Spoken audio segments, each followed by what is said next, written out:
Ulang araw main ka Sanya Lopez at Vice Governor Mark Laveste. Ano na kaya ang estado ng kanilang relasyon ngayon matapos nitong kumpirmahin na itong si Chris pala ay may boyfriend na isang doktor. So wala pa tayong nababalitaan ngayong latest sa kay Sanya at kay Vice Governor kung ano na talaga ang estado ng kanilang relasyon ngayon.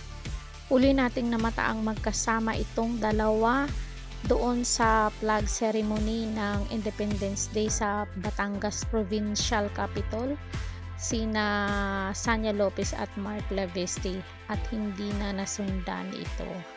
At wala namang masama kung maging sila dahil pareho naman itong single. Wala tayong nababalitaan na may boyfriend itong si Sanya at may karelasyon itong si Mark Laveste dahil wala na sila ng dating queen of all time media na si Kris Aquino. Ikaw Marites, nag-aabang ka rin ba sa story ni Sanya Lopez, sa story ng kanyang love life ngayon na makulay? At ito namang si Mark ngayon ay galing lang sa sadness kasi nag-break na nga sila ni Kris Aquino at dumating si Sanya sa kanyang buhay. Marami ang nag-aabang kung ano na ba talaga ang estado ng kanilang relasyon.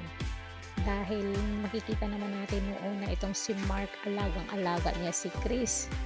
How much itong si Sanya. Ano ang naging komento nyo dito? Sulat dyan sa baba. Don't forget to like, share, and subscribe Caridad Official TV.